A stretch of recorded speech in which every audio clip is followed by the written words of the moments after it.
Hello, everybody. Okay, so I put together a few little charts and a PowerPoint for you guys today. I wanted to go over what we have covered so far in this relationship building process. In our initial video, we delved into gaining a deeper understanding of your home environment and the current dynamics at play within it. In addition, we looked at your approach to address challenges and the contrast between your perceived actions and your actual actions by examining the concept of duality to bring clarity in how you navigate these situations.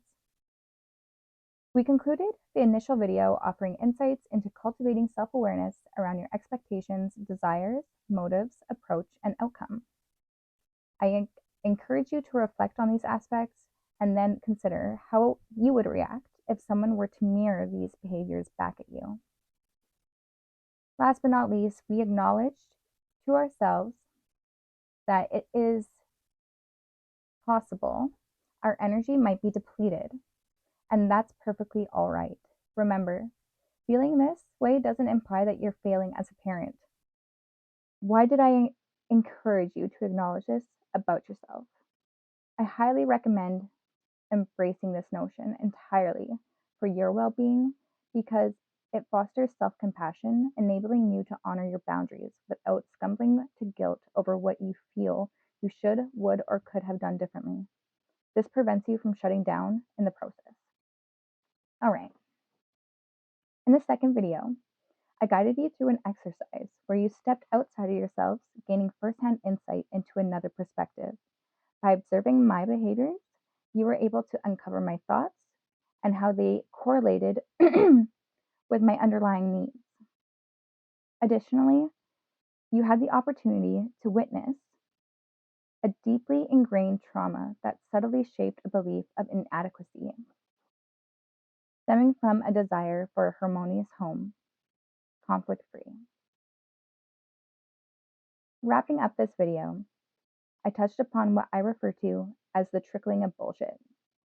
Over time, we internalize false narratives as coping mechanisms, but in reality, we're sifting through the layers of misconceptions we've created to rediscover our true selves. Addressing these deeply rooted self-limiting beliefs is crucial as they influence our actions, emotions, and behaviors. In the third video, I discussed the concept of emotional positioning, delving into 5 distinct techniques. I emphasized the importance of vulnerability and humility as your initial approach. Even if you choose positioning from the M diagram and don't achieve the desired outcome, having vulnerability and humility as your foundational elements acts as a failsafe. With consistent application, 9 times out of 10, you can navigate setbacks without significant harm to the relationship building process. Never did I ever state that this was going to be easy. Yes, sure. It looks good on paper, but does it work? As someone who wants you to have the best shot at success with this, I want you to know that you will make this into your own as you go. Demons have many heads, so let me share with you every obstacle that I know a few ways around so you can keep in your pocket, put in your belt for in your arsenal, keep you equipped. If you're ever in need of a direction, a little nudge in the right direction, you can come back and refer to this. All right, everybody. The answers are always within you, so here we go. This section is called looking at duality facing reality. Framework for success. To get results, you have to do the work. I love you this much because if I do it, I'm only preventing you from reaching the type of love, the success I want you to have in your life, and what I'm aiming for, what I know can come out of this process. If I do the work for you, you will never have it. So, because I will not deny that to you, I will not deny you having the meaning that's created in the journey. I refuse. And that's when the real shift happens, is the meaning that comes out of it. So let's talk about emotional duality. Emotional duality is any time you take something personal as a slight towards your being, anything that you feel in your heart that, you know, that feeling, that, we all, right here, slacker or overachiever, relaxed modern day Cinderella, we're capable of both. And at times we have been both. So look at times you have been this, let's say a slacker, and compare what was going on in your life, what you were thinking, how you're feeling. Unmotivated? Was there, you didn't like the topic? What was going on that you may have been a slacker? And think about a time you were an overachiever. Now, look at your present situation right here in the middle. And in this situation, you're probably going to be a little bit over here, maybe a little bit over here in certain areas. The fact of the matter is, when you're looking at duality, it's just allowing you to regulate yourself, because when you can see your best possible scenario, and then you also see your worst case scenario of what you would be dreaded to ever be, you can kind of relax here when you're right in the middle or wherever you end up being, whatever it is. Take out the individual qualities, you're going to be scattered all over your timeline here. Okay, different scenarios at approaching this. What is my present situation quality wise, and make your little tallies? Or you can go best case scenario, worst case scenario, and see where your scenario lands. Okay, I believe self-awareness, no one can take that from you. Like, Mom, Jordan's eating cookies. And you just look at Jordan and you say, yeah, I know, I told him he could. That's the kind of shit. That's the kind of shit I'm saying. Self-awareness. Self-awareness is the full acceptance of all of you, loving the darkest parts of yourself. First, you have to become aware of them. Kind of power that nobody can take from you. This self-awareness is yours and yours alone. Who's gonna, it's impossible. So anytime someone wants to come at you and you're like, okay, so, like, I didn't know, really? Like, hot damn, man. Like, what are they gonna do? What are they gonna do?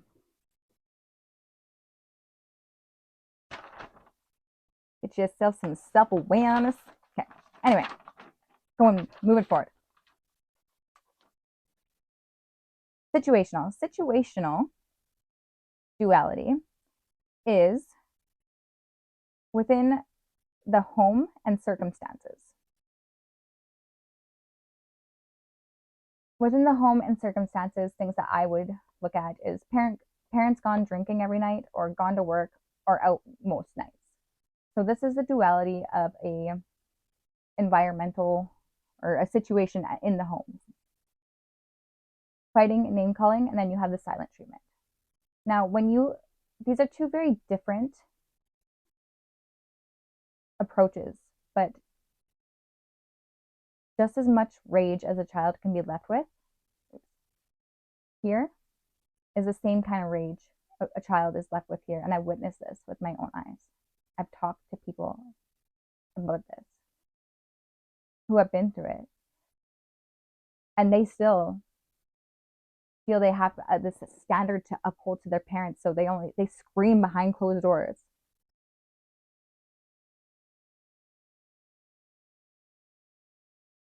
Yeah. Okay, so environmental is nature, the natural world, surroundings. One example could be getting cut off when driving, or cutting somebody off. Lost dog, stopping to call a number on the tag. And then the duality is do nothing, as whatever it is you don't think, if this were my dog, what would I appreciate happening?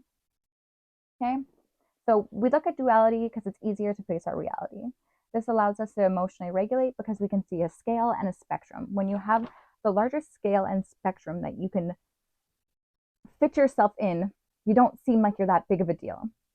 So the emotional oomph of it all is You can get it down there a little bit, you know, it's not so cut your throat.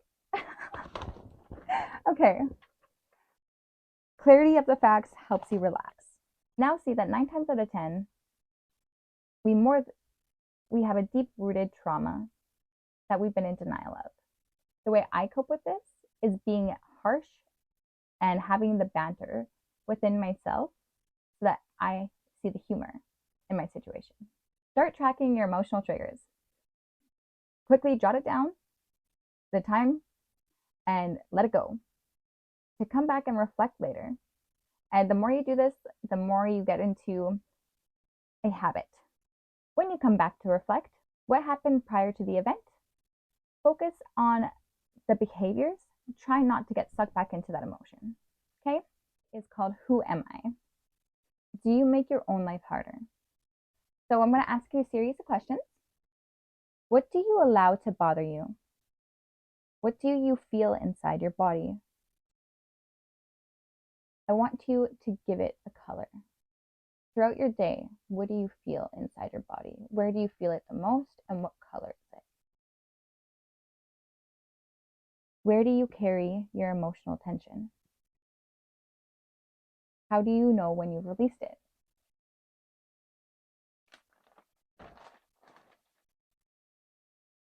Do you nitpick, micromanage, and take over tasks for someone?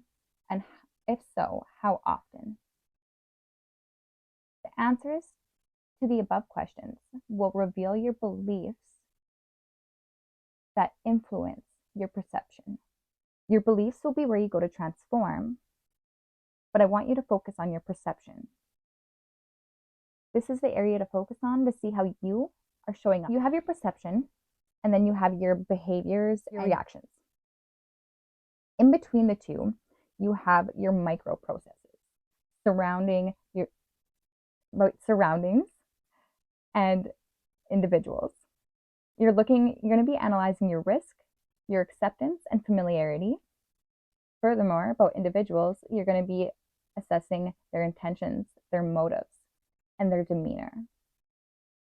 So whatever you're feeling towards the majority or towards even an individual, you have a belief there, as your beliefs are just one part of your character, but they play a huge, huge, huge role in your perception. Think of the last opinion you formed regarding another person. Someone you've only met once or twice, preferably someone you don't hate them, but you wouldn't go out of your way to spend time with them. Your last interaction. Think about their behaviors and their mannerisms, the topic of conversations as well. Now, think about the position you were sitting in at that time and the position you're currently sitting in now. Also, where do you feel tension in your muscles?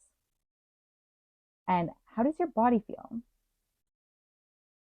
If your thoughts didn't have words to express it, how would your body feel?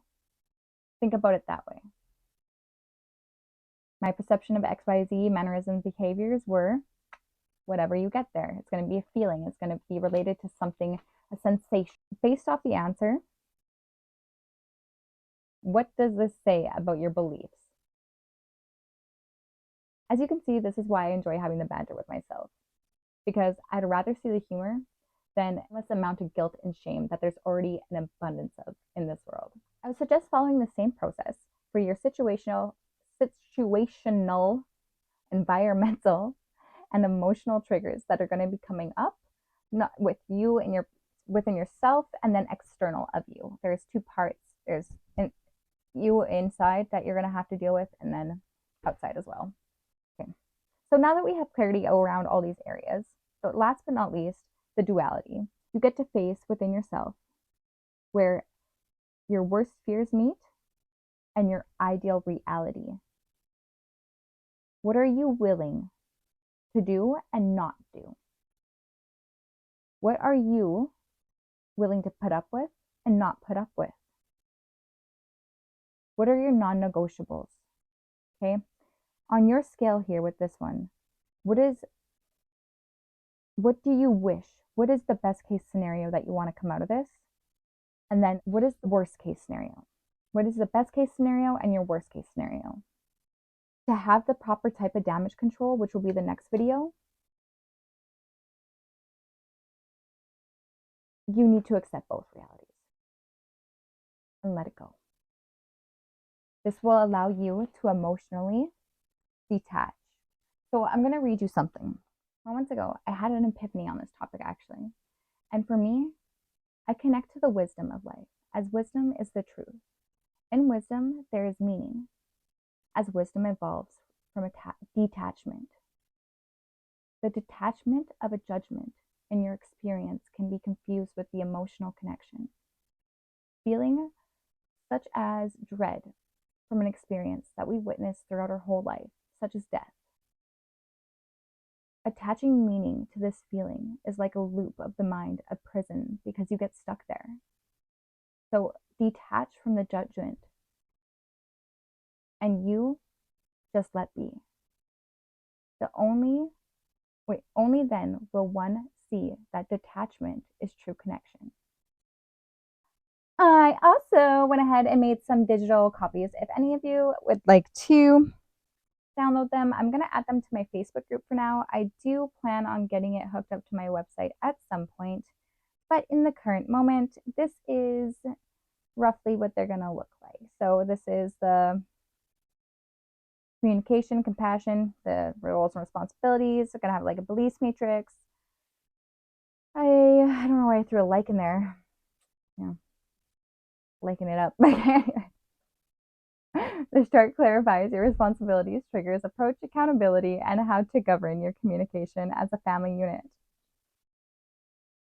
As before, I showed you guys in the second video, I believe, or the second video, I do believe this, of how I believe the communication style and what needs to happen in order to have success. So I wasn't able to add a little micro link here, but hopefully by the time I get it on my Facebook page, I will be able to. There's a few videos that I want to attach that I've made that will help with the processing of this. Yeah, so this link will be in the description to get access to these files.